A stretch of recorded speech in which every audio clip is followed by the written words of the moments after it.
Gloria Marmolejo, directora del Consejo Estatal de Ciencia y Tecnología del Gobierno de Colima, y Duncan Wood, director del México Institute del Woodrow Wilson, allá en Estados Unidos. Tenemos una participación desde distintos usos horarios y desde distintos puntos del planeta, y todos para converger en un tema, evidentemente, cuáles pueden ser las políticas públicas de ahorro y eficiencia energética para la planeación de las nuevas ciudades, de estas nuevas ciudades que redefinan el espacio público y el acceso a los beneficios, por ejemplo, justo de la utilización de las nuevas energías. Si quieren, vamos a comenzar por dar el uso de la palabra a Katia Puga. Katia, un placer de verdad tenerte. Katia se ha desempeñado como funcionaria de organismos internacionales, también como funcionaria del gobierno mexicano, y actualmente es consultora y colaboradora de diversas iniciativas y organizaciones de la sociedad civil en temas precisamente de transición energética, participación pública, derechos humanos y desarrollo territorial. Antes de que comiencen, solamente agregar, lo había comentado ya Elizabeth, un poco la mecánica. Voy a darle a cada participante alrededor de 10 minutos para que, una vez completadas los posicionamientos de cada uno, podamos pasar a una ronda de preguntas y respuestas, y esperamos las intervenciones del público, que nos manden sus puntos de vista, sus interrogantes, sus cuestionamientos, para poder incorporarlos a la discusión. Adelante, Katia, por favor. Muchas gracias, Pepe. Empiezo con el obligado saludo a mis colegas panelistas y también con un agradecimiento a la Fundación Friedrich Naumann por haberme invitado hoy a compartir algunas ideas. Yo creo que la sugerencia, digamos, que nos hicieron de pensar las Smart Cities en el contexto COVID-19 y los retos, digamos, que tienen que trazarse para poder alcanzar este nuevo modelo sostenible de ciudades, pasan por, primero, poner en la mesa algo que me parece que es importante reflexionar, tomar un minuto para reflexionar, y es que vivimos tanto una emergencia climática como una ambiental, como una sanitaria, y que de cada una de ellas estamos experimentando y viviendo impactos sociales, económicos, culturales, que los estamos viendo de forma individual, colectiva, y que COVID ha mostrado de muchas maneras cómo estos impactos pueden profundizarse y entrelazarse, y que en esa sinergia hay modificaciones de fondo en la forma en la que vivimos, en la que nos relacionamos, la forma en la que consumimos, nos transportamos, etcétera. Creo que el confinamiento viene a colación de manera importante en la reflexión, porque el confinamiento que vivimos a lo largo de distintos momentos en el año, y que seguramente va a ser parte del repertorio normal de alternativas para hacer frente al COVID en los siguientes años también, puso en el centro varios de los retos que tenemos para transitar hacia un modelo de ciudades sostenibles económica, social y medioambientalmente. COVID nos recordó a todos que el tránsito hacia este modelo de ciudades inteligentes, tanto en nuevos desarrollos urbanos como en la adecuación de los que ya existen en nuestras ciudades, va a requerir un tránsito necesariamente en el que pasaremos por la reducción y la eficiencia en la manera en la que consumimos, ¿no? El confinamiento mostró cómo drásticamente hubo cambios en la demanda de energía en todo el mundo. El cierre de fronteras internacionales redujo, por ejemplo, el tráfico aéreo. Esto supuso un impacto en las emisiones asociadas a ese transporte aéreo. Hubo restricciones de movilidad y de uso de transporte público y privado. Hubo reducción de consumo de bienes y servicios. Adoptamos el teletrabajo y en relación hicimos una reducción del consumo asociado a nuestra vida cotidiana. Ya en mayo se estaban advirtiendo efectos importantes en términos de las reducciones de las emisiones de gases de efecto invernadero que se estaban relacionando a esta reducción drástica de consumo, que en algunos lugares llegó a reducciones del 30%, ¿no? Hay por ahí un estudio de los primeros que empezaron a salir en mayo de Nature en el sentido de que estábamos viviendo estas reducciones drásticas. Y luego ya en agosto ya teníamos los otros estudios que nos estaban diciendo, incluso con todas estas reducciones drásticas, incluso en escenarios en los que la pandemia continuara hasta el 2021, de todas maneras no vamos a tener un efecto duradero en términos, por ejemplo, de cambio climático, a menos que los países, derivado de estas experiencias en términos de la reducción del consumo, incluyan medidas drásticas, contundentes y ambiciosas en sus paquetes de recuperación económica. Y traigo a colación esto porque me parece que esta es una coyuntura en la que vimos como el alto total, en un escenario extremo de reducción drástica de nuestros consumos, ligados a esta disminución temporal de las emisiones de CO2, develó con mucha nitidez dónde están algunos de los retos que tenemos que utilizar para transitar hacia estos modelos. Entonces yo me voy a concentrar un poco en pensar esos retos a la luz de lo que vivimos, ¿no? Y primero, digamos, como contexto, sé que otros colegas en el panel seguramente harán referencia a esto, pero muy breve, solamente decir que en términos de energía, cuando hablamos de ciudades inteligentes, de lo que estamos hablando es de una ambición en tres sentidos. Por un lado, de ciudades que trazan un objetivo claro en la reducción de emisiones de gases de efecto invernadero. Por otro lado, que trazan objetivos en la reducción del consumo de energía mediante eficiencia energética. Y en última instancia, también ciudades que trazan un objetivo claro en una transición que permita aumentar la generación de energía eléctrica con fuentes renovables, pero desde una lógica de sustitución y de retiro gradual de tecnologías que emplean combustibles fósiles, no solamente de agregar participación de energías renovables en nuestra matriz energética, ¿no? Sino hacer ese switch. Y digamos, esos tres objetivos que traza una ciudad inteligente en términos de cómo genera, transmite, distribuye y se consume la energía y se usa, pasa, digamos, por distintos componentes que han sido identificados como clave para la consolidación de este modelo desde la perspectiva energética. No voy a entrar al detalle en cada uno de ellos porque voy a poner algunos ejemplos y seguramente en las preguntas y respuestas profundizaremos, pero en general hablamos de generación distribuida, de redes inteligentes, de medidores inteligentes, de edificios inteligentes, de sensores inteligentes y de movilidad eléctrica, ¿no? Alrededor de estos componentes y de estos temas es desde donde reflexionamos cómo podemos construir estas ciudades inteligentes. Cada uno de estos componentes de suyo implica enormes transformaciones en nuestras ciudades actuales y en nuestras ciudades futuras.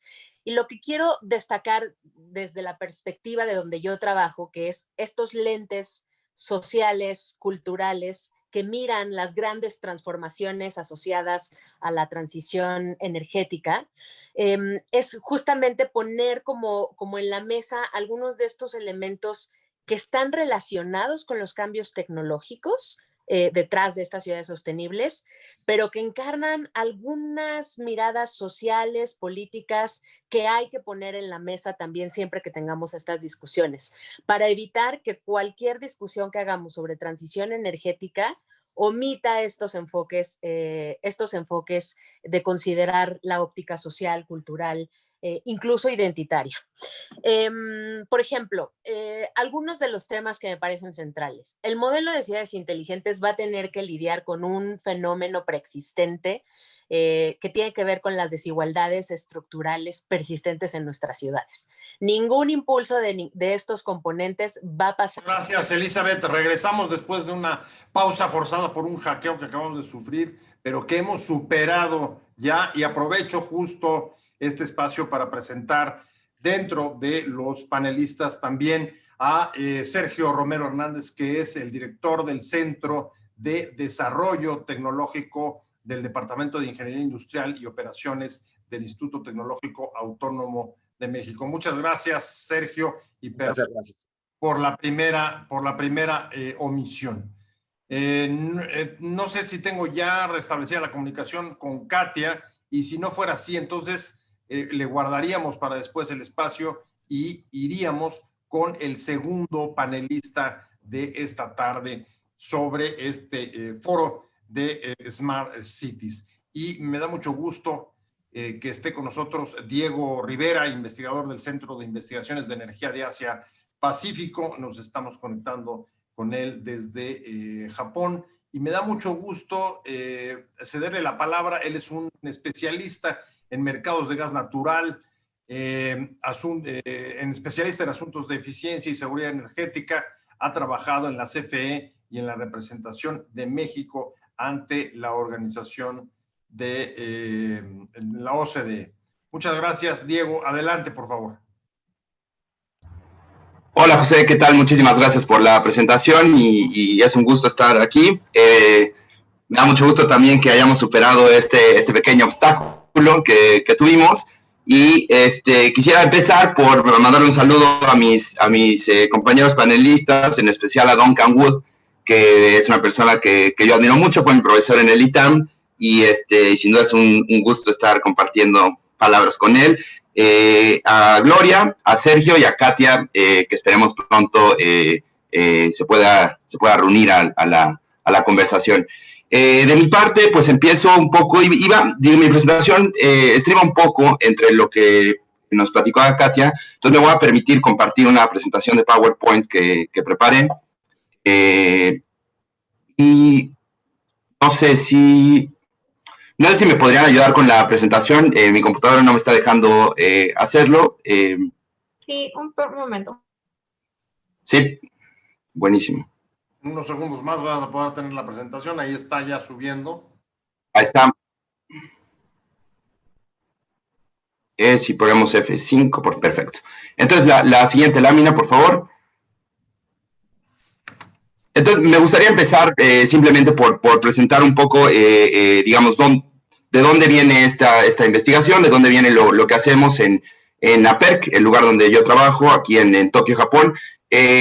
APERC es un organismo que viene del Foro Económico Asia-Pacífico, que es una organización internacional que empezó en 1989 y que, para ponerlo simple, tiene 21 miembros en las costas del Pacífico, en toda la costa del Pacífico, y esto es importante en términos globales porque tenemos cerca de un tercio de la población mundial, 60% del PIB global, y más importante para este panel, 60% de la demanda mundial de energía.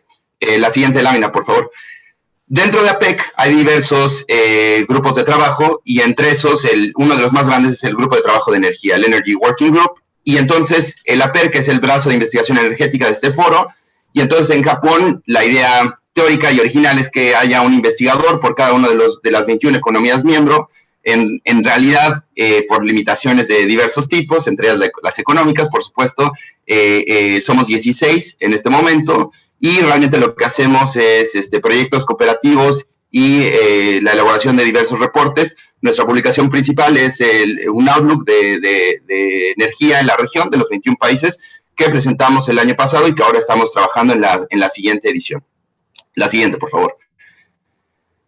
Entonces, en este contexto, a mí me gustaría un poco, en un sentido parecido en lo que hacía Katia, empezar un poco en una película de lo general, ¿no? Es decir, primero, en un contexto de ciudades y en un contexto de eficiencia energética, ¿cómo es que consumimos la energía? ¿En qué sectores se consume? ¿Y cuáles son estos combustibles? Entonces, esta es una gráfica que tiene muchísima información y básicamente es la demanda energética final de los 21 países de APEC. Aquí está incluido México. Y entonces lo que me gustaría destacar del lado izquierdo es que los sectores donde más se consume energía en la región es el de transporte, que es lo que vemos en gris actualmente, pero sobre todo el de industria. Y esto no es cosa menor porque estamos hablando de China, digamos. Ahí es el país que más y la economía más grande en la región y en el mundo, y es la que está jalando este tipo de energía. Si viéramos, por ejemplo, esta gráfica focalizada en México o en Perú, vemos que la demanda de transporte es el sector más amplio. Y entonces, cada uno de estos sectores, lo veremos viendo después, tiene diferentes maneras, uno, de consumir energía y dos, de adquirir eficiencias con diferentes retos y oportunidades.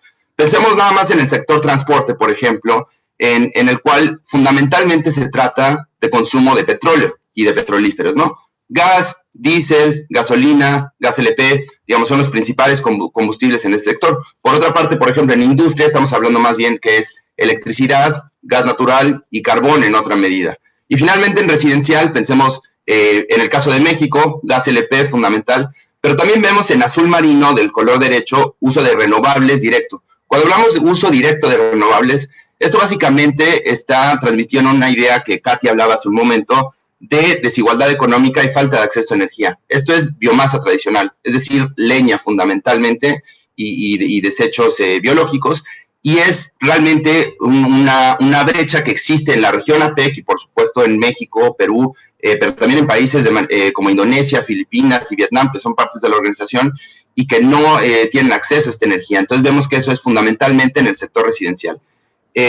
La siguiente gráfica, la siguiente lámina, por favor.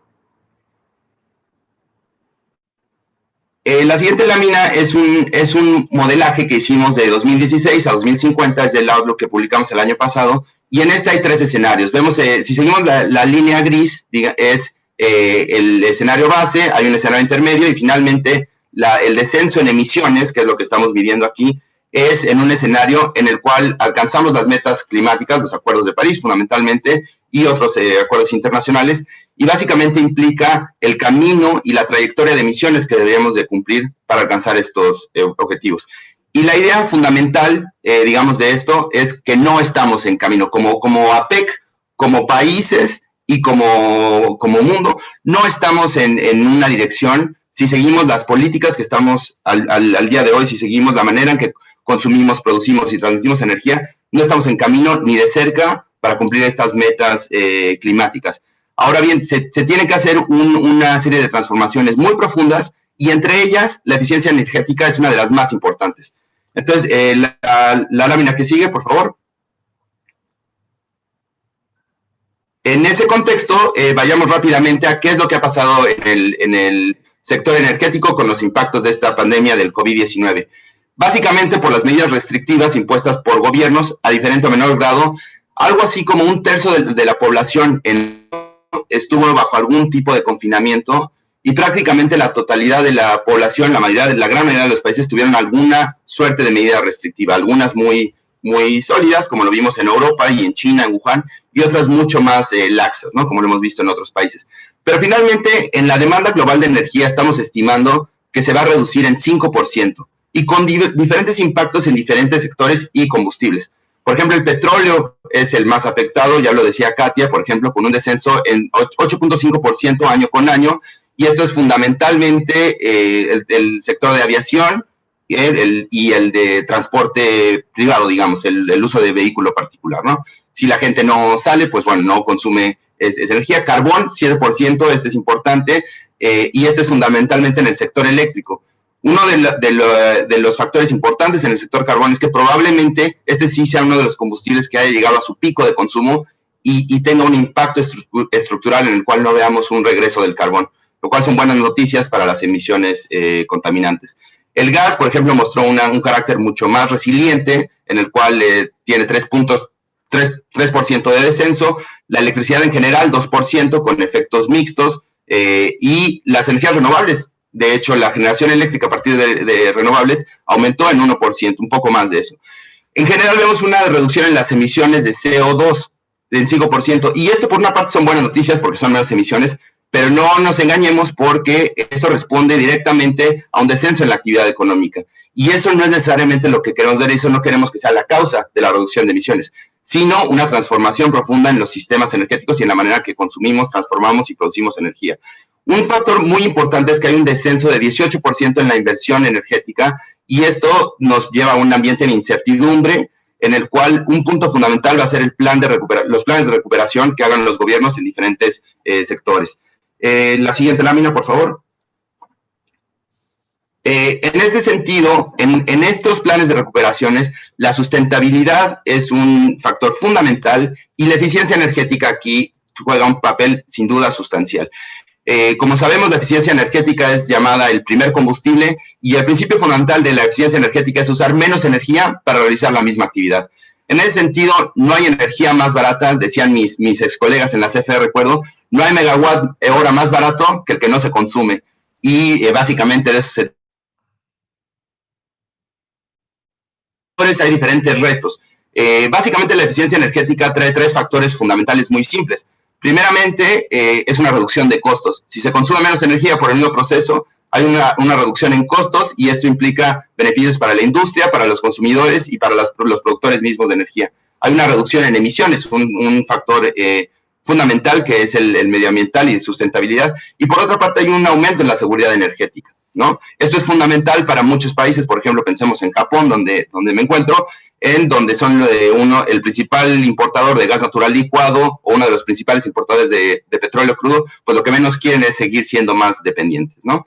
En ese sentido, vemos que ha habido un progreso importante en la intensidad energética y donde se ha reducido, esta es una figura importante, cerca de 3.500 millones de toneladas de CO2 entre 2013 y 2018. Eso es más o menos lo que Japón ha emitido en CO2 equivalente en estos 5 años. Es decir, el mundo se ha ahorrado por medidas de eficiencia energética 3 veces el consumo de Japón. Esto es una figura muy importante y me parece que da un peso de la relevancia que tiene la eficiencia energética y que por otra parte es un tema mucho menos vistoso que grandes proyectos de infraestructura y ese es un tema importante de la eficiencia energética en el que se debe de hablar más.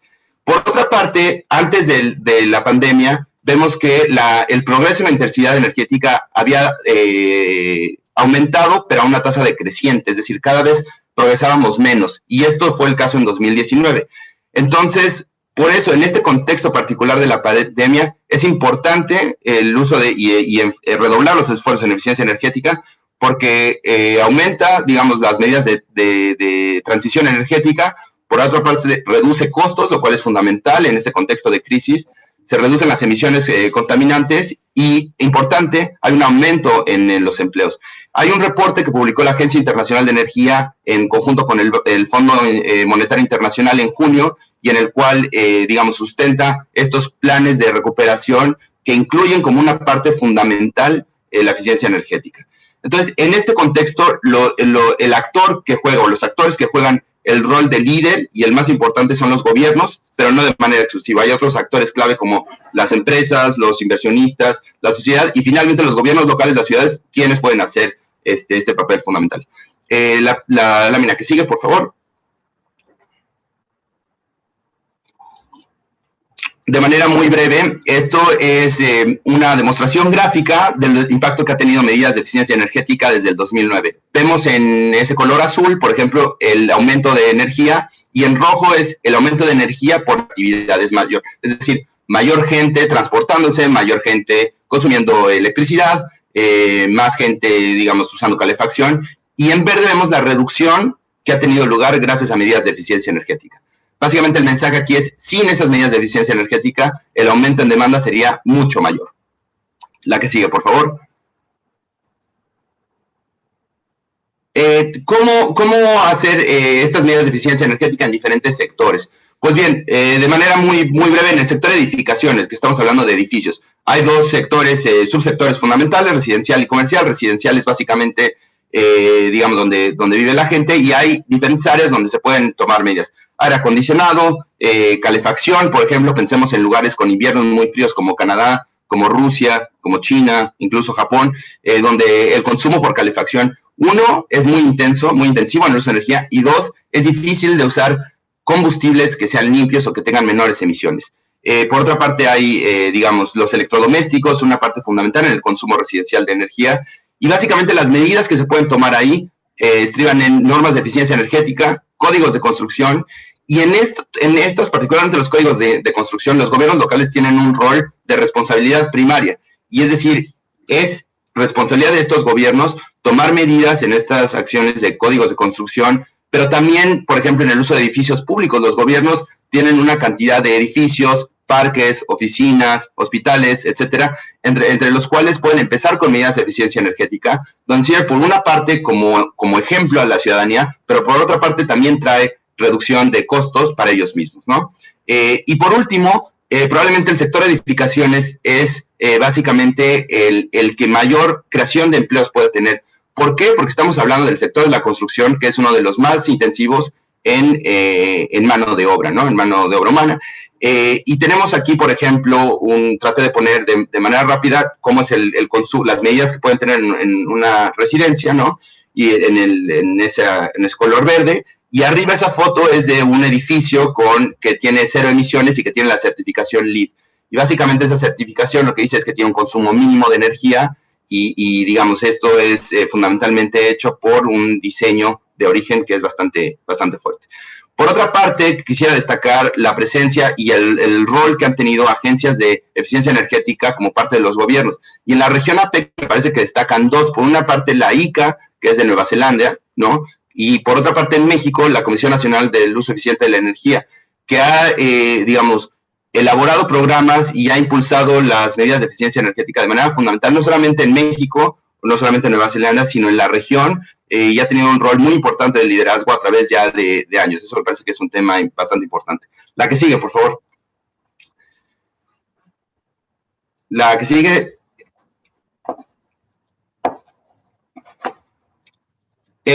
Vamos rápidamente al sector industria. Aquí básicamente es un sector donde las medidas de eficiencia energética son mucho más difíciles. ¿Por qué? Pensemos cómo se elabora el cemento, como industrias intensivas como el acero, donde es mucho más difícil sustituir combustibles que sean más limpios y por otra parte aumentar esa eficiencia energética. Aquí los motores juegan un factor fundamental, muy importante, y por otra parte las alianzas entre el sector privado y el gobierno son otra de las medidas que pueden tener un impacto importante, pero es mucho menos evidente, mucho menos obvio de hacer como sucede en el sector residencial o en el de transporte. Un rol importante que pueden hacer las ciudades es cuando ellos mismos son proveedores de servicio, como sucede en la mayoría de los municipios, con temas como agua y saneamiento, limpia y desechos y transporte. Ahora, por otra parte, recordemos que los gobiernos locales, ellos mismos son compradores de energía, por ejemplo, de electricidad, pero también de otros combustibles como gas natural. Entonces, los gobiernos locales pueden ellos mismos empezar estas medidas de eficiencia energética y otra vez, como decía, sirven como líderes ante la ciudadanía, pero también implican reducciones y ahorros para las finanzas públicas, lo cual es fundamental. Voy rápido a la siguiente lámina, que es transporte. En el sector transporte, como decía, es uno de los más intensivos, sobre todo en las economías en desarrollo. Vemos que en países como México, Perú, pero también Vietnam, Filipinas, Indonesia, Malasia, el transporte es el sector más intensivo y esto habla del crecimiento económico, entre otras cosas. Y las medidas que se pueden tomar aquí, por ejemplo, son estándares mínimos en la eficiencia de los vehículos, es decir, que solamente entren a los mercados de esos países vehículos que tengan una eficiencia mínima en el consumo, pero también es muy importante los factores que pueden hacer los gobiernos para que los combustibles que se comercialicen y que se usen en sus fronteras tengan estándares altos de emisiones. Y eso, por ejemplo, vemos que hay estándares internacionales que, por ejemplo, el Euro 5, Euro 6, que se implementan en diferentes puntos de la región APEC y que en el sudeste asiático, por ejemplo, pues no tienen lugar, ¿no? Y esto tiene, desde luego, implicaciones fuertes medioambientales, pero también de costo. El rol fundamental de las ciudades aquí es en implementar medidas de diseño urbano, ampliación de espacios públicos y semipúblicos y, por supuesto, un transporte público que sea sustentable. Esa foto que tengo ahí de una línea de tren es una línea de tren aquí en Japón que es propiedad del gobierno municipal de uno de los suburbios y opera 100% con energía renovable que viene de hidroeléctrica y geotérmica. Tuvieron un contrato con una de las compañías de electricidad y es un ejemplo de cómo este transporte público no solamente es seguro y de calidad, sino además es amigable con el medio ambiente. Por último, los gobiernos locales tienen un uso de diferentes vehículos, por ejemplo, y estos vehículos puede ser un ejemplo usarlo con flotillas que usen bajas emisiones, eléctricos o combustibles bajos en emisiones. La que sigue, por favor. Digamos, de manera global, me gustaría cerrar que en el contexto de esta doble crisis, por una parte de corto plazo del COVID-19, de la pandemia, y por otra parte de la transición energética, de la emergencia energética en la que nos encontramos, la eficiencia energética es una parte fundamental de la solución, pero que sin embargo captura mucho menos atención que otros sectores energéticos digamos, mucho más vistosos como infraestructura en petróleo, refinerías, electricidad y grandes plantas, digamos, de generación. Los gobiernos tienen un rol fundamental para robustecer esta eficiencia energética. Y en particular los gobiernos de las ciudades también lo pueden hacer y por una parte pueden servir como líder, pero también como facilitadores. Los retos sin duda es que son planeaciones que requieren tiempo y no, son ahorros en el mediano plazo, no responden a lógicas inmediatistas y por otra parte, como decía, tienen una poca visibilidad política y mediática. Y esto tenemos que aterrizarlo en la realidad política, por ejemplo, de los gobiernos locales en diferentes partes de las regiones y cómo funcionan, y donde normalmente se privilegian políticas públicas que tienen un impacto inmediato en lo electoral. Entonces, esto responde a una lógica de planeación de más mediano plazo. Pero por otra parte está la oportunidad de que este contexto de crisis y pandemia lleva a que hay menos dinero disponible para inversión, y esta es una gran manera de reducir costos y al mismo tiempo reducir emisiones contaminantes y por último crear trabajos y estimular la economía. Por mi parte sería esto y les agradezco mucho por la oportunidad. Muchísimas gracias, Diego. Vamos a ceder ahora el uso de la palabra a Gloria Marmolejo. Ella es directora del Consejo Estatal de Ciencia y Tecnología de Colima y ha sido representante de su estado en la Comisión de Ciencia y Tecnología de la Conferencia de Gobernadores, la CONAGO. Gloria, adelante. Muchísimas gracias, José. Igual que mis compañeros, pues inicio dando las gracias a la Fundación Naumann por la invitación y saludo a mis colegas que están en el panel. Me siento muy honrada de estar con ustedes el día de hoy y poderles compartir un poquito de lo que estamos modelando en el estado de Colima, desde una visión de la ciencia, la tecnología y la innovación y la energía, transversalizando todos los sectores. Si me permiten poder compartir mi presentación. Está habilitado. Listo, ¿sí se ve? Sí, sí se ve. Ok, vamos a hablar, poniendo en contexto de las ciudades inteligentes y en lo que refiere a nosotros, vamos a manejar el tema del hábitat y de la investigación, del desarrollo tecnológico y la innovación y todo lo que conlleva a este tema.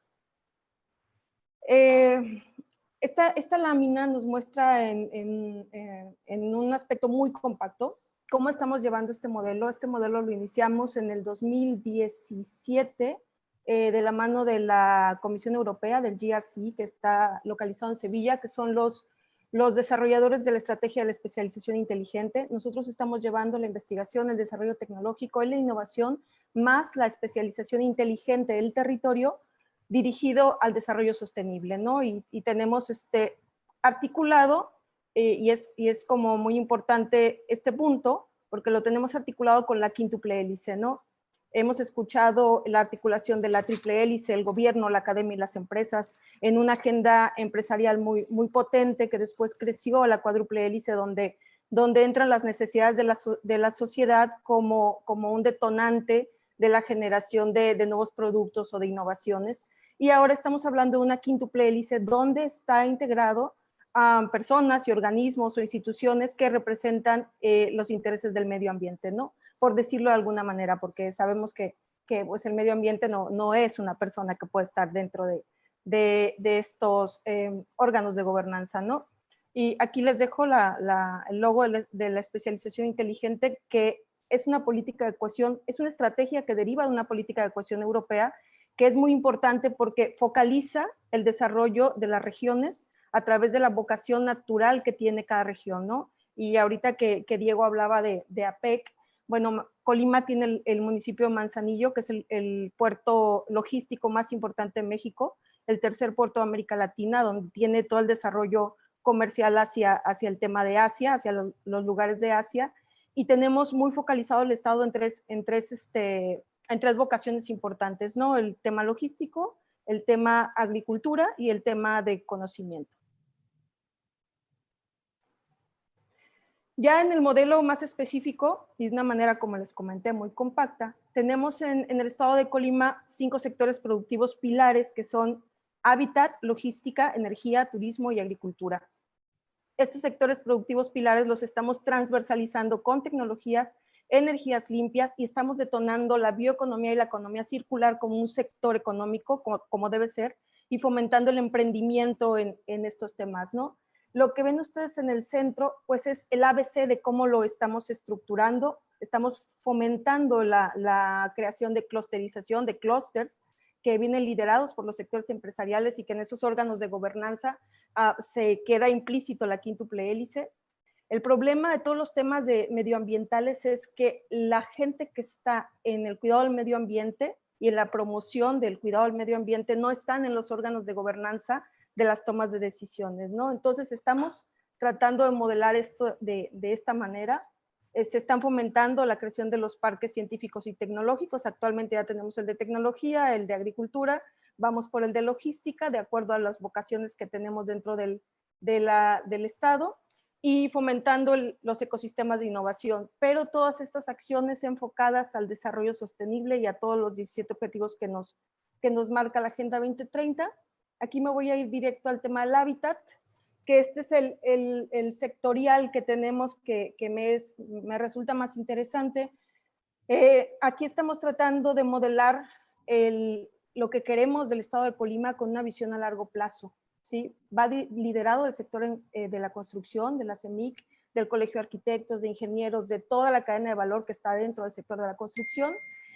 La ruta estamos haciendo la estrategia del MRT, precisamente la ruta, para fomentar la clusterización, la infraestructura de parques de I+D+I enfocados al tema del hábitat. Ya no es el clúster de la construcción, ahora es el clúster del hábitat, porque está implícito toda esta cadena de valor con una visión a reconstruir el Estado. Obviamente hay que fomentar centros de investigación, desarrollo e innovación para la digitalización del sector.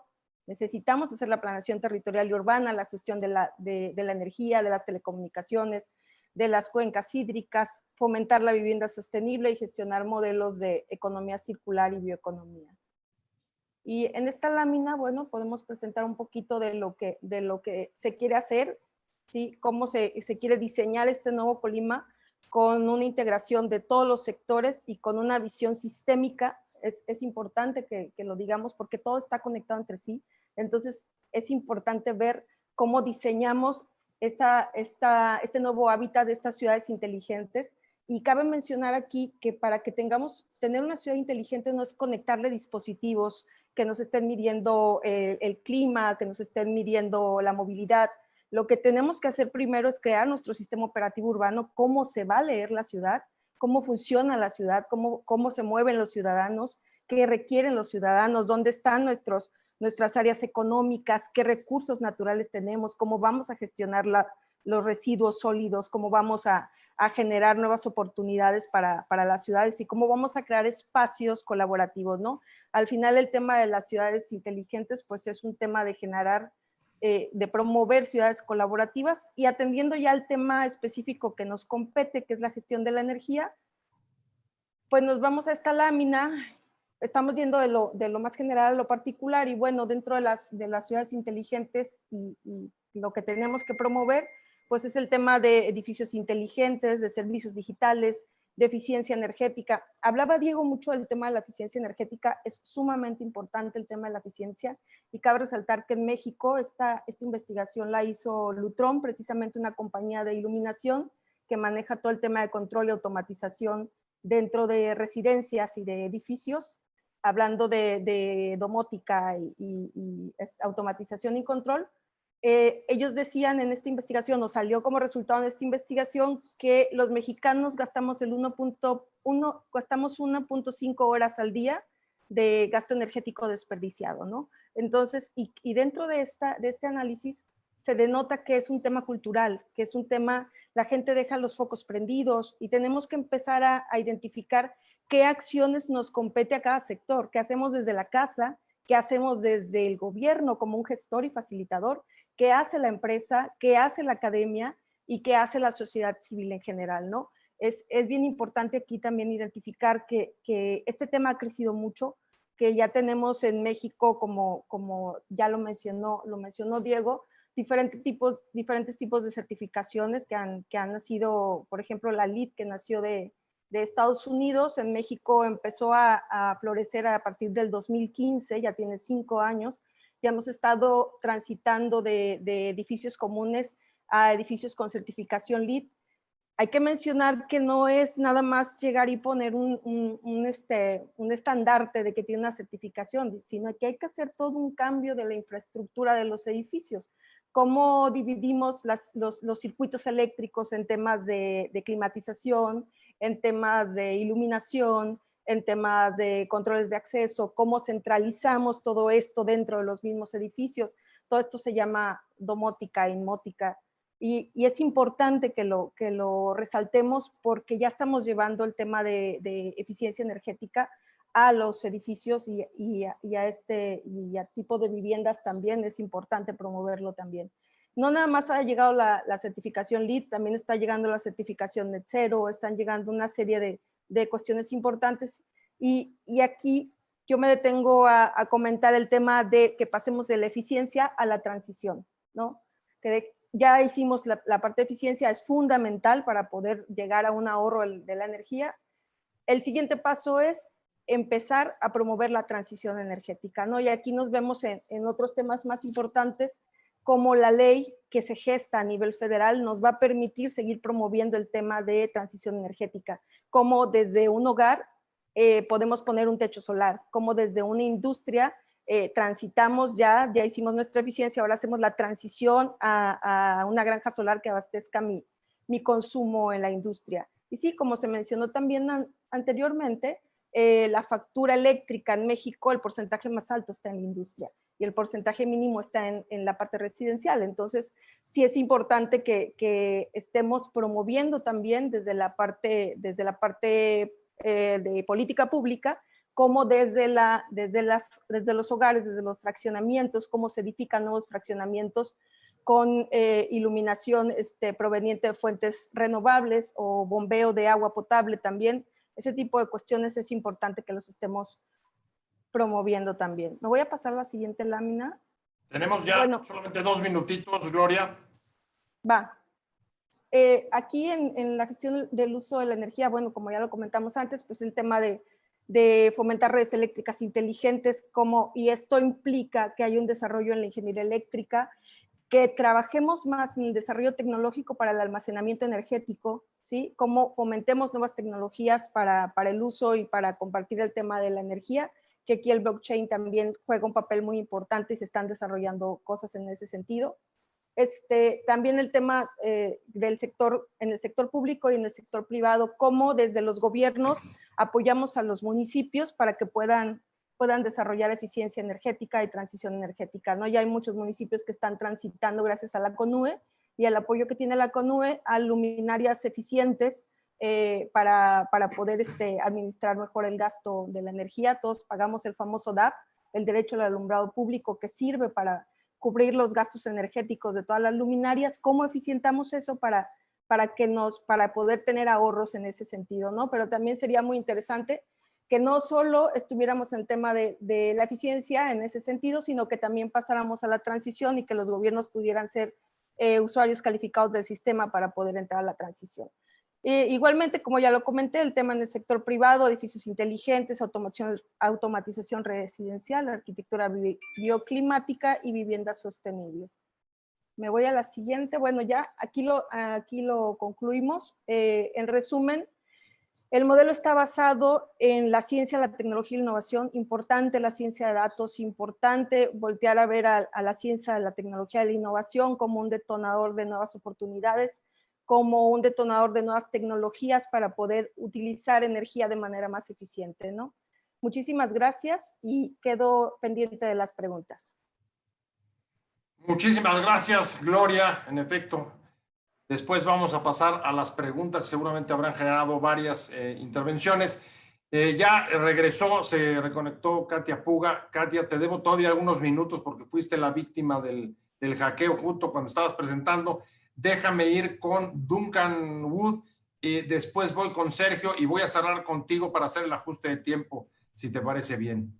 Duncan Wood es el director del México Institute del Wilson Center en Estados Unidos. Es un especialista en la política norteamericana y en la relación bilateral México-Estados Unidos. Es copresidente del Consejo del Futuro Global dentro del Foro Económico Mundial sobre transparencia y anticorrupción.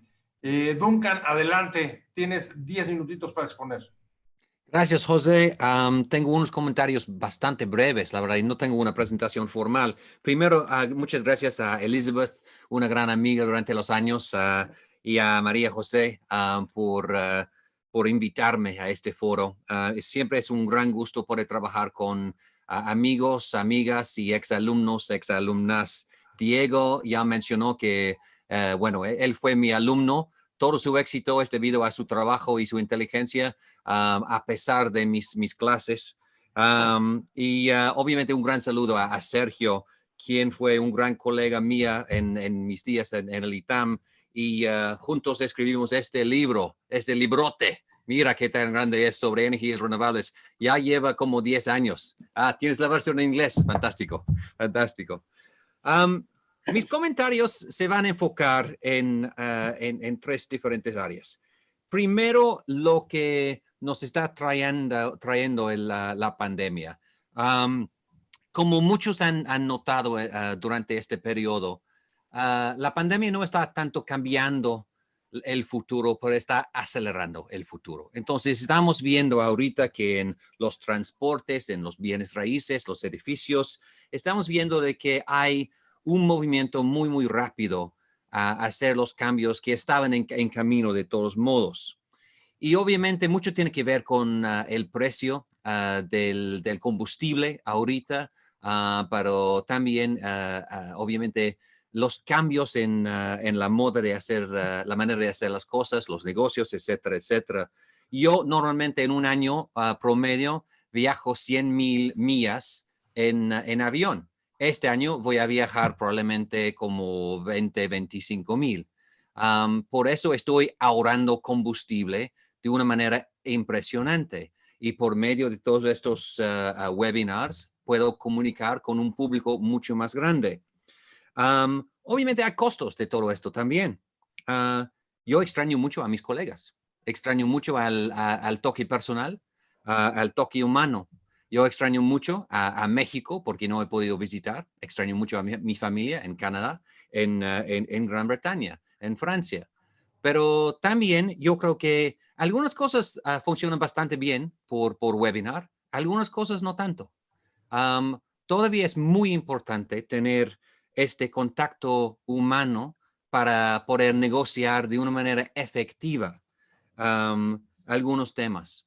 Y por eso yo creo que estamos viendo este Zoom fatigue, la cansancio de los webinars hoy en día.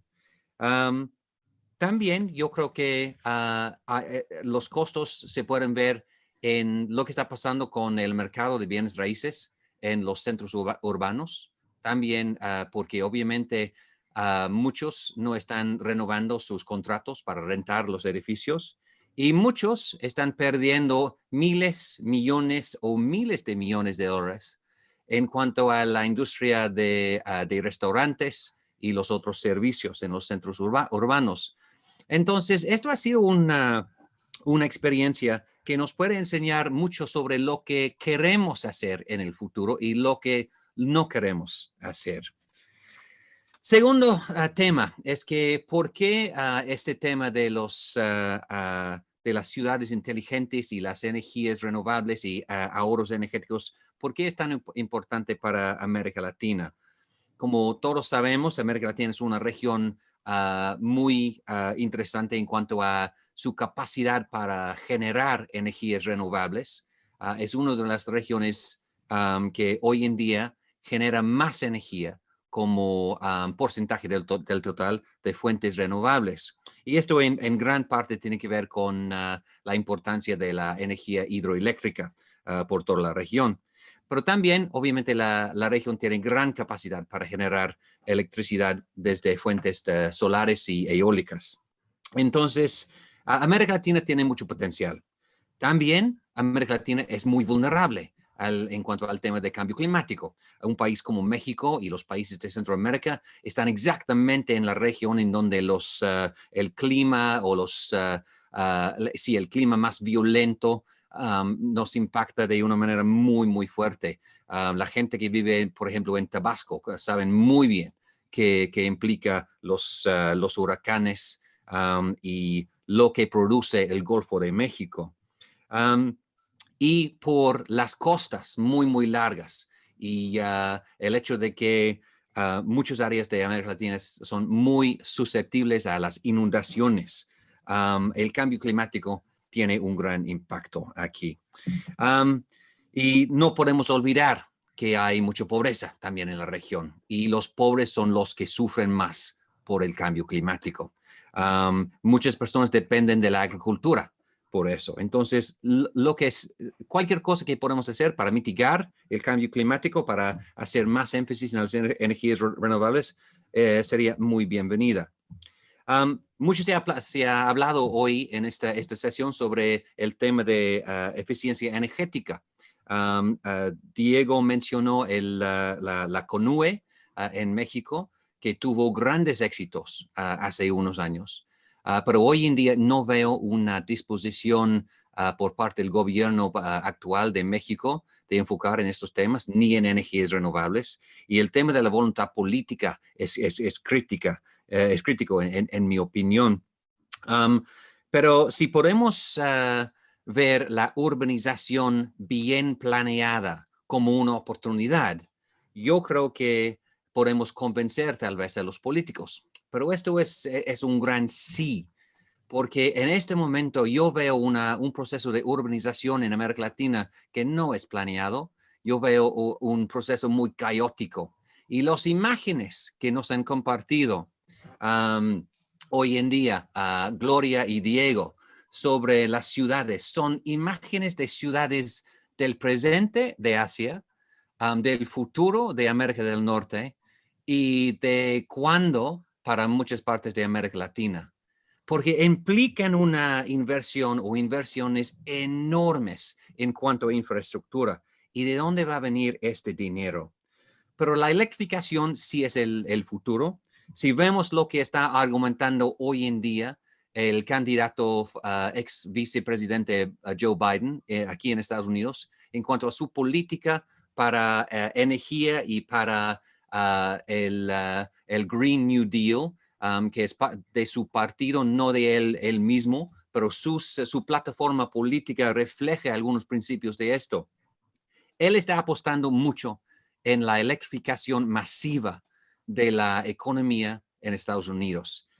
Y él obviamente está hablando de inversiones enormes, gigantescos, de miles de millones de dólares o billones, en inglés trillones de dólares. Y esto es solamente una parte de lo que se necesita para realmente tener un impacto en cuanto al cambio climático. Si vemos estos planes que según los republicanos son demasiados ambiciosos, pero son solamente una parte de lo que se necesita para mitigar el cambio climático, vemos que se necesita mucho más dinero de lo que es disponible hoy en día. Entonces, ¿cuáles son los principios que tenemos que seguir para hacerlo bien? Primero, diría yo, no repetir los errores del pasado cuando estamos pensando en este cambio a ciudades inteligentes, ciudades accesibles. Tenemos que pensar primero en la equidad. Equidad entre los pobres y los ricos. Equidad entre la moda de vida más tradicional y la moda de vida más moderna. Equidad entre las áreas rurales y urbanos. Y esto es un factor fundamental, no solamente en América Latina, también en Estados Unidos. Lo estamos viendo en la política de hoy, de que hay una división muy, muy fuerte entre los votantes que viven en áreas rurales en Estados Unidos y los votantes en áreas urbanas. Segundo, tenemos que reconocer, y los políticos tienen que reconocer, que el gobierno solito no lo puede hacer. Es que necesitamos una colaboración entre el gobierno y la iniciativa privada, porque los montos que estamos considerando son tan gigantescos. Tercero, la planeación a largo plazo. Hay muchos obstáculos que tenemos que superar Como ya mencioné, la infraestructura que visten, que vemos en América Latina es anticuada. Es anticuada y por eso tenemos que repensar cómo vamos a construir todo lo que necesitamos. Esto implica que obviamente el financiamiento es un tema crucial y no tenemos una respuesta para esto hoy en día, sobre todo por todo el costo que hemos vivido con la pandemia y COVID. Y por último, obviamente el tema de la voluntad política. Esto es lo que veo que es lo más problemático hoy en día. Siempre hay dinero si realmente quieres gastarlo. Los problemas, los obstáculos se pueden superar con tecnología y con la inteligencia humana y la inteligencia artificial hoy en día. Pero lo que falta en muchos casos es la voluntad política. En México, tristemente, lo veo de una manera muy, muy fuerte hoy en día. Tenemos un presidente, tenemos una administración que se enfoca en los viejos tiempos, en los viejos maneras de generar energía y en un modo de negociar la política, un modo de gobernar que realmente también es anticuado. Necesitamos políticos más modernos, necesitamos soluciones más modernas, pero también tenemos que respetar la equidad entre los grupos sociales. Muchas gracias, José. Muchas gracias, Duncan. Voy ahora rápido a ceder el uso de la palabra a Sergio Romero para luego concluir con Katia Puga. Sergio Romero es director del Centro de Desarrollo Tecnológico en el Departamento de Ingeniería Industrial y Operaciones del Instituto Tecnológico Autónomo de México. Fue miembro del Consejo Consultivo para el Aprovechamiento Sustentable de la Energía de la Secretaría de Energía. Y aprovecho también para agradecer todas las preguntas y los comentarios que nos están llegando por Facebook Live. Muchas gracias, gracias por sus preguntas, por sus interrogantes. Los vamos a sumar ahora que abra el espacio para las preguntas y respuestas y para poder discutirlas en el panel. Sergio, adelante, por favor. Muchas gracias, José. Un saludo a todos los panelistas. Querido Donkey, como siempre, un placer trabajar contigo otra vez.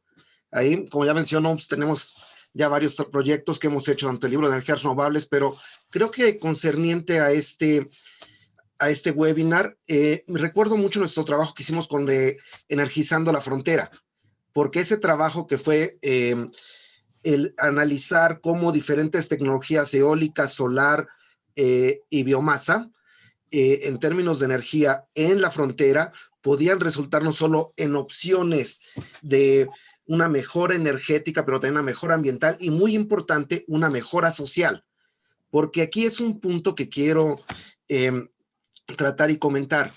Tengo más de 20 años trabajando en cosas de energía, desde desarrollando tecnología hasta dando asistencia, ahí bueno, siendo consultor en CENER, y algo que me he dado cuenta que es muy importante es no perder de vista que energía es una cuestión multidisciplinaria. Si no se tiene la parte política, la parte administrativa, la parte jurídica y la parte técnica trabajando juntos, no se tienen más que una serie de tonterías que son decisiones que no deberían de haber pasado. Eso ha ocurrido tanto a nivel local, nivel federal y demás. Pero prefiero hablar de las cosas positivas. Atrás elegí a propósito esta foto que tomé en un viaje que hice con Duncan a La Rumorosa, en Baja California Norte. Ahí la cuestión interesante es cómo se plantea ese esquema, porque es un buen ejemplo de cómo se pueden empatar todos esos sectores. Ahí lo que se hizo es que con dinero estatal se hizo la inversión de capital de ese parque eólico, y ese parque eólico está diseñado ya con un cliente que es el municipio de Mexicali, que lo utiliza para iluminación, y lo que ahorra el municipio de Mexicali en lugar de comprarles energía a la CFE es una ventaja. Pero también lo que se obtiene de ganancia del parque se va a un incentivo directo para adultos mayores, madres solteras, o sea, muy, muy enfocado, que son tarjetas o eran tarjetas de pago de 100, 200 pesos, que para familias de estos recursos son muy importantes en su recibo eléctrico. Pero ahí estamos viendo un ejemplo de cómo se empatan tecnología con políticas, inversión y demás. es un muy buen caso. Me gusta jugar con los backgrounds. Este es nada más una cosa que muchos conocen ahí en el bosque de Tlalpan, en la Ciudad de México. Se decidió la administración poner unos cuantos paneles solares en las cabañas que están arriba. ¿Por qué? Porque salía más barato eso que tender cable. Pero tal vez ese tipo de cosas pueden estar combinadas. El último ejemplo así del pasado que quisiera mencionar es uno de los proyectos más bonitos que he participado, que fue en asesorar a nuestro alumno Duncan Aglev Kuznetsov, cuando estaba ahí trabajando con una compañía que estaba a cargo de la electrificación e iluminación de la nueva autopista Urbana Sur. Porque ahí los términos de referencia que había con el gobierno era que la iluminación tenía que ser solar, así de vago. Pero lo que hicimos fue planear un contexto en el cual aprovechamos la figura del banco de energía que existía y que nos daba un tiempo de poder guardar nuestra energía renovable hasta por un año, para poder calcular un sistema que era parte de la misma infraestructura, y entonces tenemos islas de carga, como esta que está atrás, que se extienden en varias partes de la obra y que van directo a proveer energía a través de unas subestaciones en la parte de abajo, y esa energía se contabiliza. Y entonces en primavera, verano, producíamos energía excedente y en otoño, invierno se recuperaba. Y salió magnífico, o sea, reduciendo los tiempos de retorno por 3 años comparado con proyectos solares anteriores. Lo que quiero expresar con toda esta introducción técnica es, a final de cuentas, la energía se tiene que ver tanto de generación, consumo y el ambiente en el que está trabajando. Pero estos esquemas de ahorro no van a ocurrir a menos que haya, una actualización de los tomadores de decisiones en cuáles son las opciones que hay tanto de tecnologías de implementación y proyectos en diferentes sitios del mundo, y 2, que se lleven a cabo con una voluntad política que bien mencionó Duncan. Es el principal aliciente o freno que dependiendo quién lo tome, que pueden tener estos proyectos. Recuerdo de la plática que mencionaba Diego de posibles medidas de ahorro de energía. Cuando se aprobó el primer PRONACE, Programa Nacional para el Aprovechamiento Sustentable de la Energía, en la época en que Georgina Kessel era, era secretaria de Energía y me hizo el honor de nombrarme consejero, ya se detectaban, se utilizó una metodología adaptada de McKinsey que era para gases de calentamiento global, para poder medir posibles ahorros, y se encontraron objetivos. Ya que se identificó el objetivo, se vio que cosas que se han repetido, iluminación, motores, cogeneración, eficiencia del parque vehicular, son medidas de eficiencia energética que tienen un retorno inmediato. Entonces, los esfuerzos tienen que estarse metiendo. Se mencionó también muchas veces cómo los diferentes sectores, o sea, tratar de tomar la foto de quiénes son los mayores consumidores de energía. Los diferentes sectores son prácticamente los mismos en todo el mundo. Consume más transporte, luego va industria, luego va residencial y luego va comercial. Entonces, los ahorros energéticos van a depender de cómo se está consumiendo eso.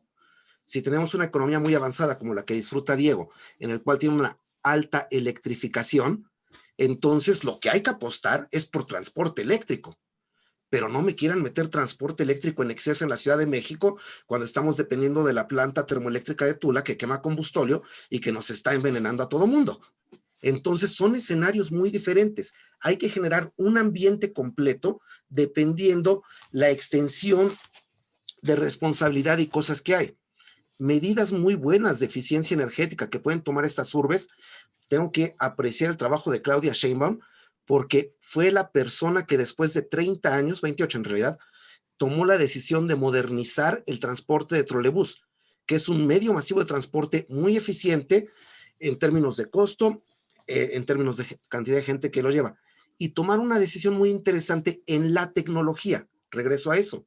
Trolebuses que tienen un pequeño banco de baterías que les permite tener una pequeña autonomía, 40 kilómetros, pero que puede ser suficiente para no necesitar mantener el tendido eléctrico de las líneas, y da muchas posibilidades en comportamiento, porque a final de cuentas las medidas de eficiencia energética siempre van a ser en 3 niveles.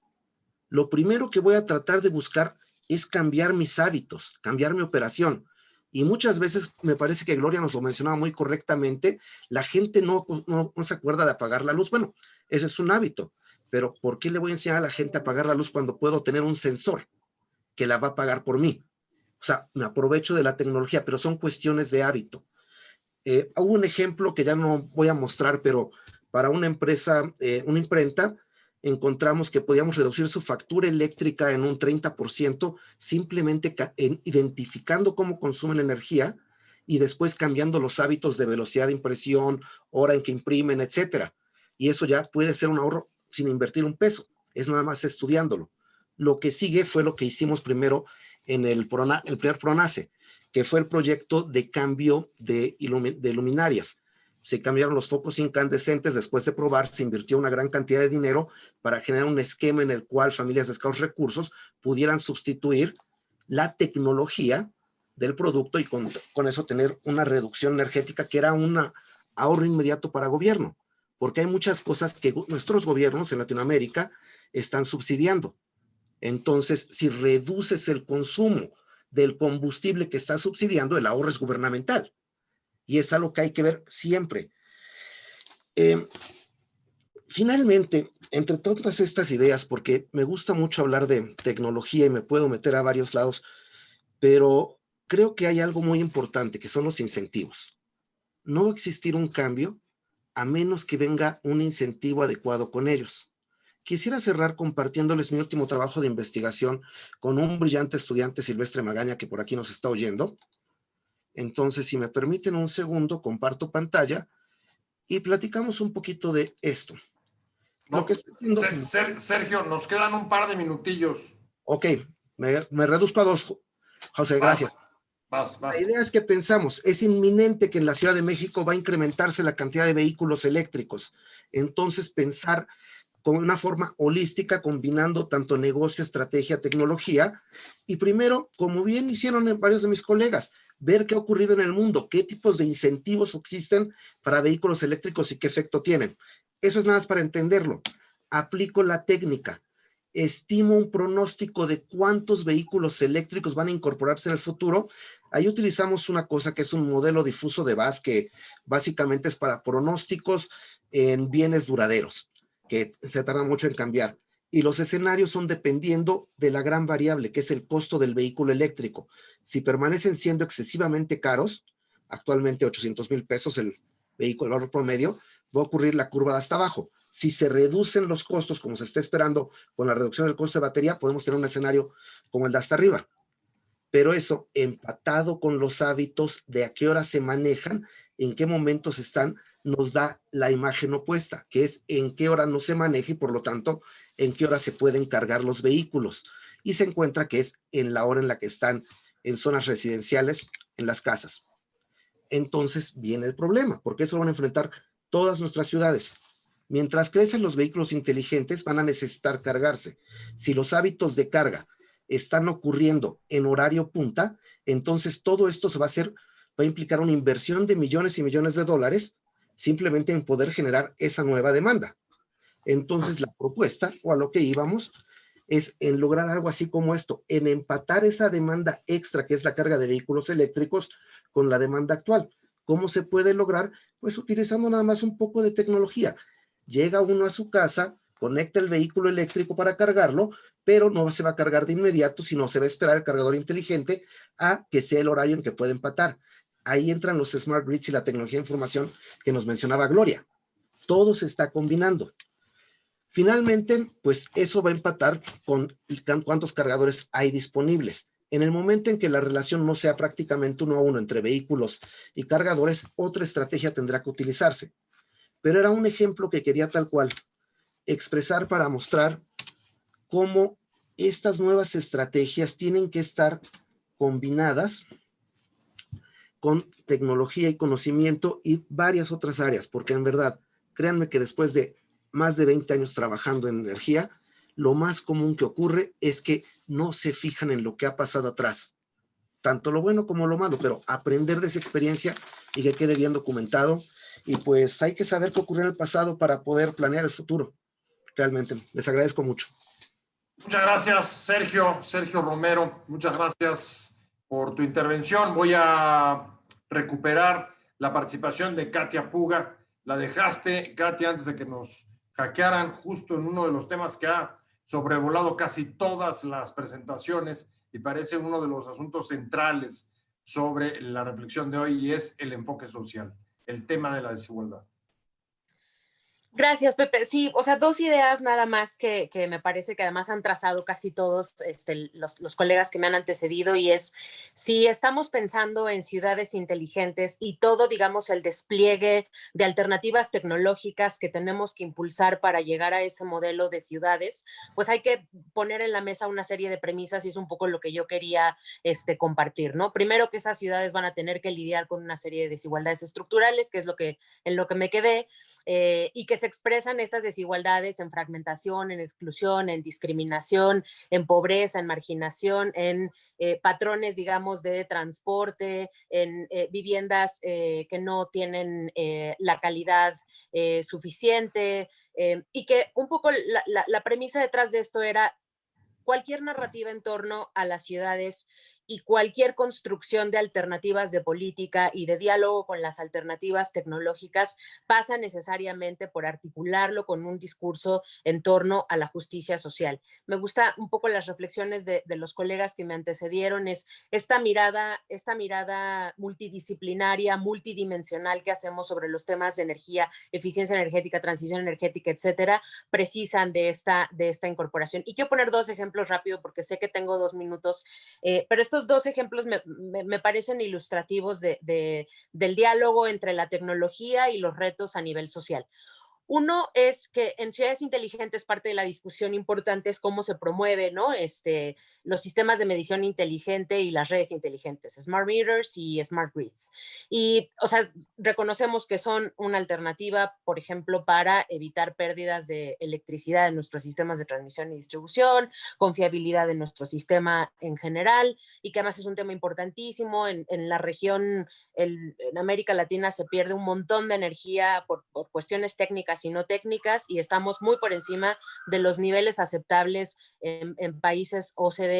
Y además el costo, digamos, económico asociado a las pérdidas es importante, ¿no? Hay por ahí un estudio del BID que señala que en América Latina hay el costo por pérdidas a nivel regional es cercano al 0.3 del PIB, y que eso es, digamos, asimilable al monto de algunos programas sociales en países en América Latina, y recuerdo que siempre ejemplifican el de Bolsa Familia en Brasil, ¿no? Entonces, habiendo reconocido la importancia que tiene esta tecnología, la mirada, digamos, que yo quiero posar sobre la óptica social, es que estas tecnologías tienen un amplio potencial para impulsar empoderamiento ciudadano digital, para asegurar que el consumidor tenga información sobre su consumo, sobre los costos, tomar decisiones sobre ese consumo, reducir esos costos, incluso decisiones sobre la reducción del consumo que me parecen súper interesantes, y que si los pensamos desde una óptica de derechos, o sea, estamos frente a la posibilidad de que estas tecnologías habiliten una ciudadanía activa y responsable.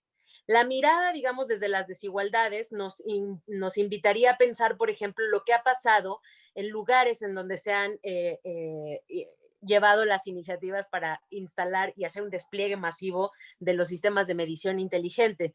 A mí me gusta mucho ejemplificar cómo en distintos lugares se han encontrado resistencias por parte de los consumidores para adoptar estas nuevas tecnologías, ¿no? Estados Unidos y Reino Unido, por razones que tienen que ver con preocupaciones relacionadas con la privacidad, el acceso a la información, ¿no?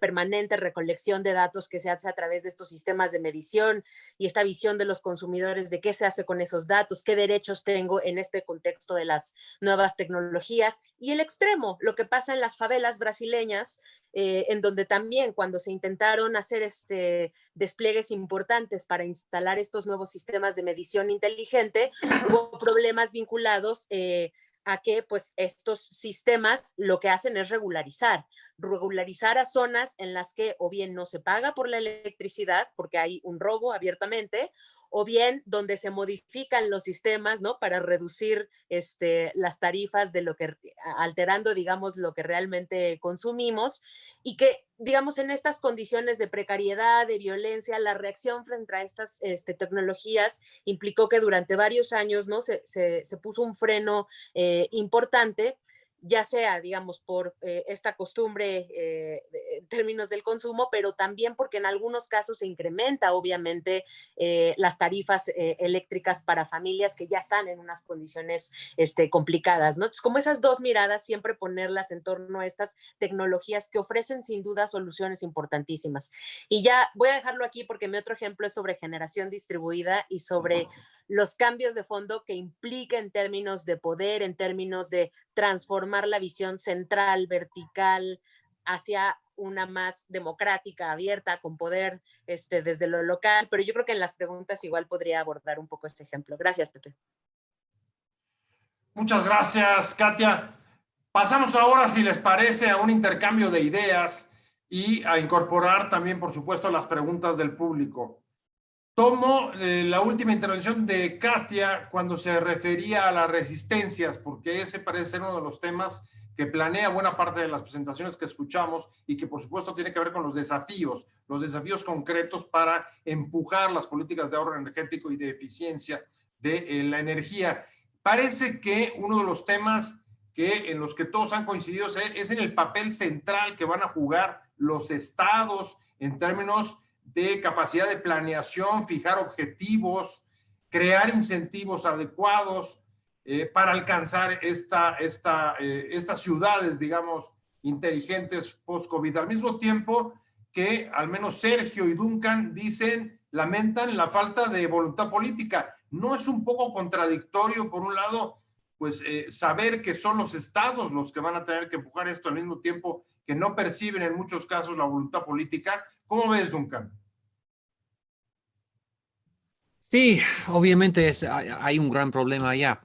Mucho tiene que ver obviamente con el dinero, pero también mucho tiene que ver con la perspectiva, la filosofía o la ideología de los gobernantes.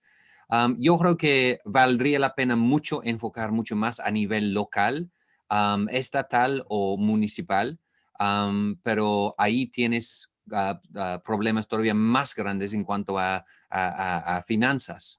Entonces, necesitamos algún tipo de colaboración, alianza entre los gobiernos locales y el sector privado. Yo soy de la idea de que necesitamos mucho más enfoque en la descentralización de los gobiernos. Yo creo que la ciudadanía se beneficia mucho más por esto. Y cuando veo, por ejemplo, a un país como México, veo que tenemos un gobierno muy, muy centralizado, pero a nivel estatal, a nivel local, hay posibilidades que hemos visto por los éxitos o el éxito de los estados norteños, por ejemplo, que han podido realmente aprovechar de las oportunidades de la economía moderna y que están en una posición mucho más fuerte para avanzar con ciudades inteligentes. Entonces, mucho tiene que ver con estos temas y obviamente de que la ciudadanía misma lo tiene que exigir. Y por eso eventos como estos son tan importantes en cuanto a educación pública. Pero también tenemos que realmente mostrar los temas que bien explicó Sergio, de que la gente misma se puede beneficiar de este tipo de programa.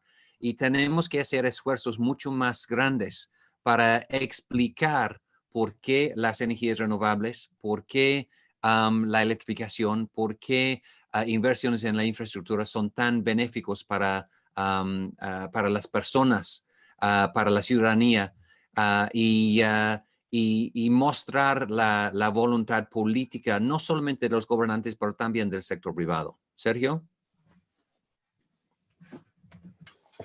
Es cierto, a ver. Como siempre, Sergio, ¿dónde pondrías el acento? ¿Diseño institucional y la ideología del gobierno, la descentralización, el nivel de fuerza de los gobiernos locales, como acaba de decir Duncan? ¿Dónde está el punto? Ok, la experiencia de los últimos 2 años nos ha enseñado que un esquema legal o un esquema que ya existía, que permitía muchas cosas, se puede ver frenado por ideas o falta de voluntad política.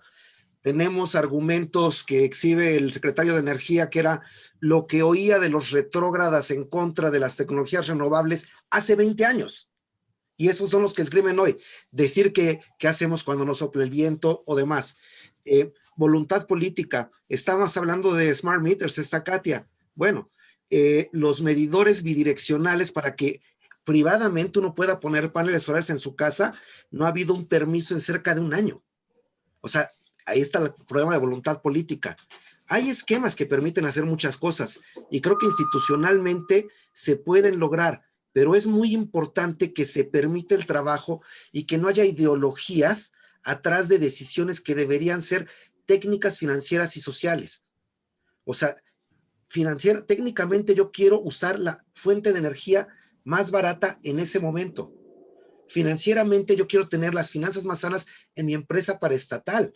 Y socialmente yo quiero proveerle al pueblo la energía en el momento en que esté. Entonces, definitivamente, la clave es, no importa qué tan bueno sea el esquema institucional que exista, mientras no haya una voluntad que permita lograrlo, no se va a lograr nada. Entonces, hay que, como dijo Duncan, pasarle la moneda, ni modo, a los gobiernos estatales, municipales y locales, porque son los que pueden hacer gran diferencia. Son los que pueden generar proyectos de inversión que bajen y nuevas medidas.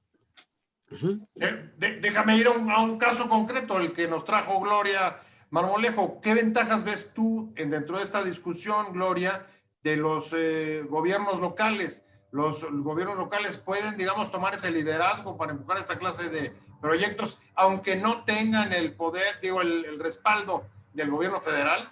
¿Qué ventajas encontraste tú en el gobierno estatal? Mira, José, en efecto, en los gobiernos, este es un reto que le toca a los gobiernos subnacionales, ¿no? Y es un tema que la ley federal o todo lo que está sucediendo en la política pública energética, pues no está facilitando el trabajo para los estados, ¿no? Al final del día, derivado de la política, nacen las agencias de energía o direcciones de energía en cada estado, ¿no?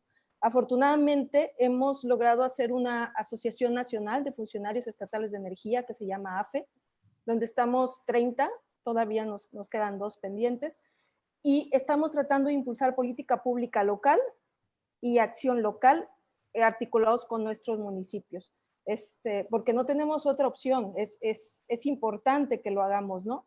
Es en efecto, como lo comenta Duncan, estamos trabajando muy de la mano con los empresarios, en los modelos que estamos queriendo impulsar. Están los empresarios, están las alianzas internacionales. Cabe mencionar que muchos de los estados estamos en el grupo climático Under 2.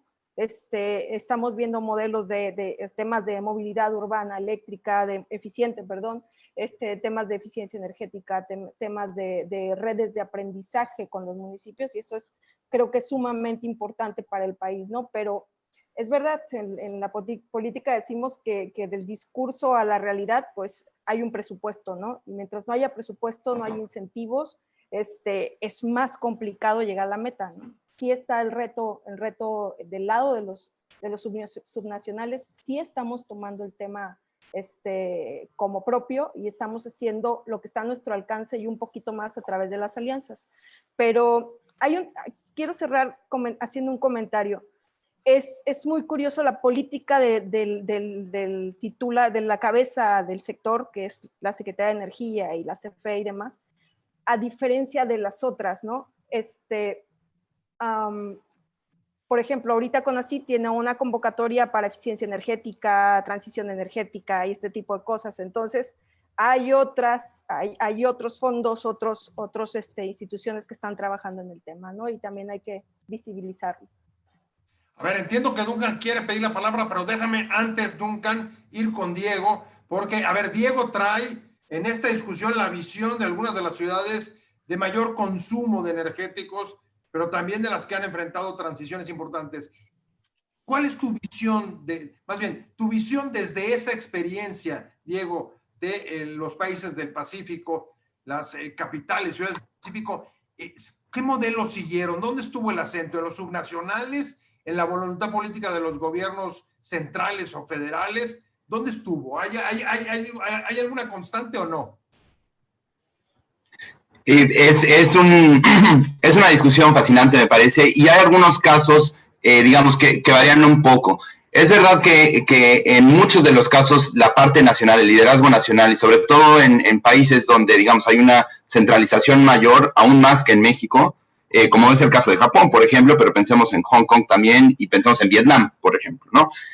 Realmente hay un rol importante del gobierno central, pero no solamente ha sido ese. Entonces me gustaría, por ejemplo, un caso de ciudad de eficiencia energética que es muy interesante, es Hong Kong. Y uno de los factores fundamentales ahí que los llevó fue la falta de recursos energéticos, es decir, todo lo tienen que importar, gas, electricidad, petróleo. Entonces, eso les hizo racionalizar la parte de la demanda y responder del lado de la demanda. Y, por ejemplo, Hong Kong es un ejemplo en términos de eficiencia energética en la región, acá en Asia, pero también se han tomado medidas que llevan ahí en otras partes de la ciudad, en otras partes del mundo, perdón, y de la región. Un caso interesante para pensarlo nada más que hay los ricos, los países desarrollados son los que hacen. Una ciudad, por ejemplo, en Perú, que nosotros tuvimos un proyecto con ellos y que es un municipio pequeño, se llama San Borja, es en la región de Lima, y ha tomado desde lo local un rol bastante importante de financiamiento, de rediseño, de espacios públicos, de uso de bicicleta, de cambio de luminarias, que ha tenido un impacto fundamental, y eso ha sido como una parte de mediano plazo y que ha abrazado a lo largo de ya, me parece, 3 o 4 administraciones, ese gobierno municipal en el caso de Perú. Entonces, digamos, para englobar la idea, diría que sin duda en los casos donde se requiere una transformación, digamos, más profunda, es necesario el rol de los gobiernos centrales, pero no solamente, o sea, no es el único camino, y sin duda los gobiernos locales, hay muchos ejemplos de cómo lo pueden hacer, y ahí está uno en San Borja, en Perú, que digamos es un gobierno pequeño, pero hay otros casos en América Latina como Medellín y, por ejemplo, Fukuoka en Vietnam, que tienen temas y casos de estudio bastante interesantes. Duncan, habías levantado la mano, adelante. Sí, nada más iba a decir que en los Estados Unidos lo que hemos visto durante los últimos 20, 30 años es que cuando hay retrocesos a nivel federal en cuanto a la lucha contra el cambio climático, los estados y los municipios han jugado un papel fundamental. Y hoy en día, durante la administración Trump, hemos visto de que no hay un compromiso fuerte en cuanto al gobierno federal de mitigar y de combatir al cambio climático, pero las ciudades y los estados están jugando un papel fundamental por medio de la regulación, por medio de las inversiones y por medio de la educación pública con sus poblaciones. Y esto yo creo que hemos visto en algunos casos, como acaba de mencionar Diego, en América Latina. No podemos olvidar de que en la Ciudad de México mismo vimos que tuvimos un jefe de gobierno, Marcelo Ebrard, quien ganó premios a nivel internacional por su enfoque sobre la política ambiental. Supuestamente él tiene un interés en eso. Durante años, la Ciudad de México ha sido realmente mucho más avanzado que el resto del país. Hoy en día tenemos una jefe de gobierno, Claudia Sheinbaum, que, como bien mencionó Sergio antes, quien supuestamente tiene un enfoque también sobre ecología. Entonces, hay cosas que sí podemos hacer y no debemos detenernos por la falta de voluntad política a nivel federal. Katia, ¿tú cómo ves? ¿Crees que México pueda seguir una dirección similar? Todos sabemos que el gobierno federal no ha sido especialmente favorable a impulsar la transición energética. ¿Crees que el camino sí va a estar en los estados, gobiernos locales, estatales? ¿Ves esa posibilidad? Sin duda, para coincidir con mis otros colegas, hay muchas experiencias, me gusta mucho la referencia que se hace al caso de Trump, porque cosas muy interesantes que hemos visto en California y en otros estados de la Unión Americana han sucedido con independencia, digamos, de esta definición tan contraria a la lucha contra el cambio climático que se materializó en la salida del Acuerdo de París. Yo te diría que aún coincidiendo con eso, todavía jalaría un poco más el argumento y hablaría de las oportunidades que van a venir directamente desde la organización ciudadana. Y cómo hay otras experiencias también que están sucediendo en el mundo de impulso de un nuevo paradigma que pone un énfasis en el control social de temas de generación de energía eléctrica, ¿no? En Europa y en España, por ejemplo, con el tema de las comunidades energéticas, las grandes experiencias que se tienen en Holanda, en Dinamarca, en Australia, sobre la generación controlada socialmente por comunidades, la participación de comunidades en la generación de energía eléctrica, pero en América Latina también, en Argentina, en Costa Rica, la emergencia de cooperativas energéticas, incluso en México, algunos ejemplos ya incipientes que creo que fortalecen un poco la idea desde lo local, cómo se puede construir y no solamente necesariamente desde gobiernos locales en coordinación con el sector privado, sino también, ¿no?, de una llegada como más fuerte, de mucho más empoderamiento social por parte de las propias organizaciones ciudadanas y las comunidades. Me parece que ahí también en lo local está este otro componente desde donde pueden emerger cosas bien interesantes para acelerar la transición y para también adoptar algunas otras medidas, ¿no? Yo te hacía referencia al caso de la generación distribuida, porque me parece que de fondo lo que está planteando este nuevo paradigma que habla de democracia energética y tal, es cómo pasamos de un sistema controlado verticalmente, centralizado, a uno descentralizado que tiene generación distribuida en el territorio, donde a lo mejor el consumidor ya también es productor o generador de energía, y que ese tránsito, en última instancia, de lo central a lo local, es un verdadero cambio en la distribución del poder. Por eso hay tantas resistencias, ¿no? Por eso vemos cómo la bandera principal en contra de la generación distribuida es por parte de la Comisión Federal de Electricidad, ¿no? Que argumentando técnicamente la estabilidad del sistema eléctrico nacional, etcétera, justifica. De fondo está esa distribución y ese cambio en el poder, y por eso es que de lo que hablamos también cuando hablamos de estos temas es de la necesidad de nuevos esquemas de gobernanza, de participación, regulaciones, etcétera. Pero pondré el acento ahí en que también desde la mirada de lo local está esta otra posibilidad con comunidades y organizaciones ciudadanas. Control social para avanzar, digamos, hacia un tema que ha preocupado a la mesa, y es el tema de la desigualdad. También le preocupa a los comentarios que hemos estado recibiendo por Facebook Live, Alejandro Lieberman, preocupado por el reordenamiento territorial como una pieza clave para la construcción de ciudades inteligentes, así como los incentivos que también se mencionan en la mesa. Pero les preguntaría ya a la recta final, porque se nos acaba el tiempo, les preguntaría a Sergio, a ver, el control social, ¿realmente tú crees que esa es una de las claves para poder tratar de garantizar, no repetir los mismos malos planteamientos de ordenamiento territorial y lograr ciudades más igualitarias y no como las que estamos viviendo hoy? Y lo pienso además al calor de las propias consultas de participación ciudadana. ¿Son esos las salidas? ¿Son esas las claves para poder impulsar una mayor igualdad? Creo que hay cosas muy importantes que se han ido mencionando. Es saber el alcance de la tecnología en estos momentos, el alcance de dónde se pueden llevar diferentes decisiones.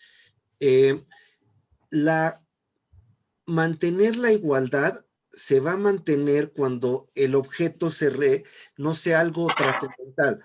Mientras no se reduzca el costo de adquisición de la energía, nunca se va a poder lograr esa igualdad. Es muy fácil sentarnos en nuestra casa, en nuestra Zoom, en internet, y pensar cuánto estamos pagando en lo peor tarifa DAC, 4 pesos por kilowatt hora o algo así por el estilo, mientras hay gente que no puede pagar 80 centavos de kilowatt hora subsidiado. Entonces, esa gran brecha de costos es la que tiene que cambiar. ¿Y a qué va empatado? A que es la estrategia energética tendría que ser encontrar la forma de producir y llevar la energía más barata disponible al consumidor. Había una pregunta en Facebook de que cuál es el impacto de la política actual para desincentivar el uso de energías renovables y demás. voy a ejemplificarlo muy prácticamente. Una gran mejora que había habido en términos legales es que para instalaciones de energía renovable, explícitamente solar o eólico, abajo de 500 kilowatts, no se reducía enormemente la cantidad de permisos, tanto de medio ambiente, de la Comisión Reguladora de Energía, etcétera. Y como existía la estrategia u obligación de que en cada nodo de interconexión se tenía que despachar primero la energía más barata, eso dejaba un gran incentivo de negocio, porque cualquiera podía llegar a encontrar ese municipio que requiere esa energía renovable, esa energía limpia, para cumplir los acuerdos y hacer la inversión. Bueno, eso acaba de desaparecer recuérdame, Katy, hace un mes fueron las nuevas reglas de despacho, me parece, que básicamente es primero despacha CFE, luego CFE, después CFE, y si hace falta, primero checo en CFE. O sea, es imposible hacerlo así. Estamos hablando de que si no tienes una generación de energía eficiente y barata, nunca vas a poder cumplir esa brecha social. Entonces, me atrevo a declarar que la estrategia actual está incrementando esa brecha social. Diego, ¿cómo ves tú esta discusión? ¿Control social, participación ciudadana para definir inversiones y el tipo, digamos, de planeación y objetivos, o reducción de precios necesaria como condición para avanzar? Yo diría, ambas son necesarias y empezaría por la parte de social, de participación y demás.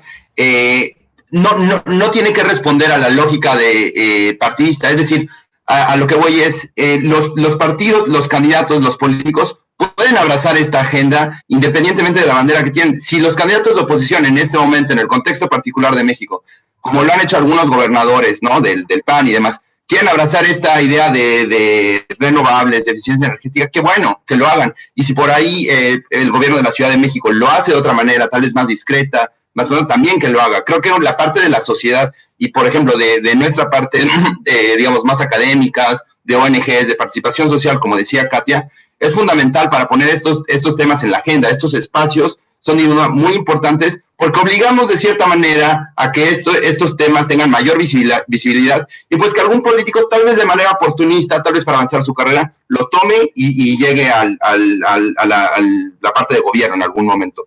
Por otra parte, la parte del acceso y asequibilidad es sin duda necesaria. Ahí comparto completamente con Sergio la opinión y es necesaria sobre todo para estos temas de brecha y desigualdad. Y concluyo diciendo con la parte de gobiernos locales, es necesario el desarrollo de infraestructura, que hay ejemplos muy concretos y que no necesariamente son los más caros. Pensemos, por ejemplo, en temas de eficiencia energética, cambio de luminarias.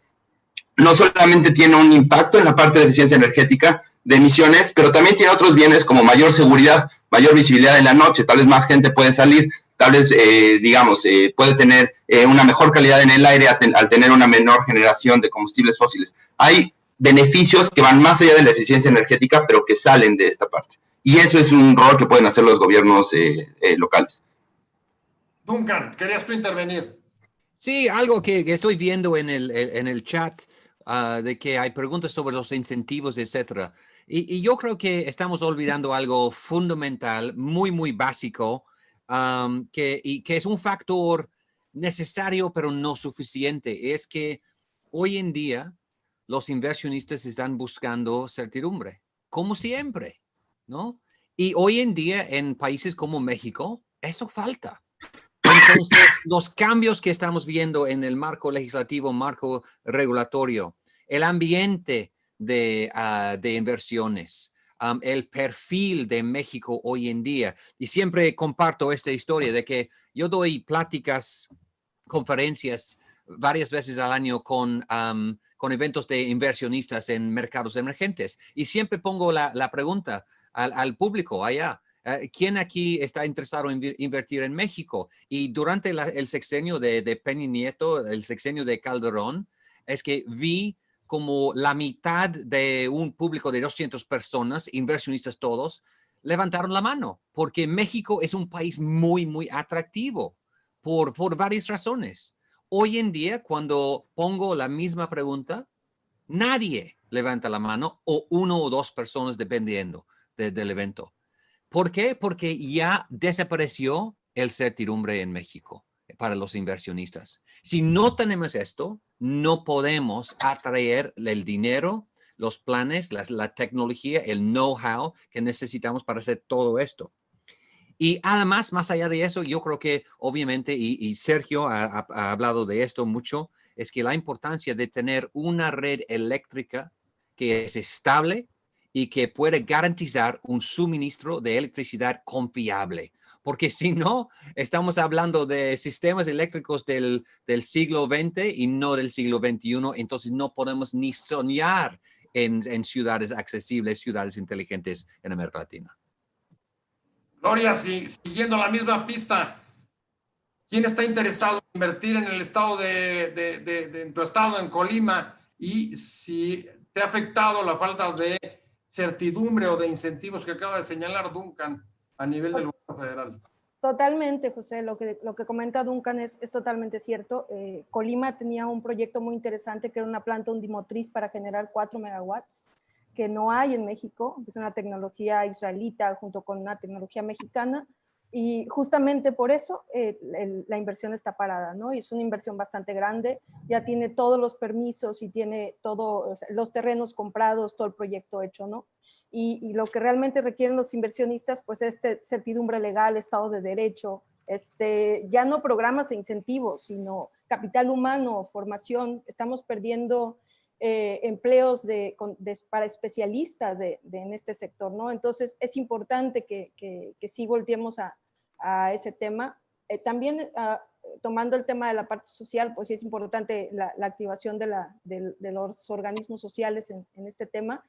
Y también hablando un poquito del tema de los gobiernos subnacionales, llámese estados o municipios, es un reto y un trabajo que tenemos que incentivar para el desarrollo de las tecnologías y el desarrollo de la capacidad energética en los estados, ¿no?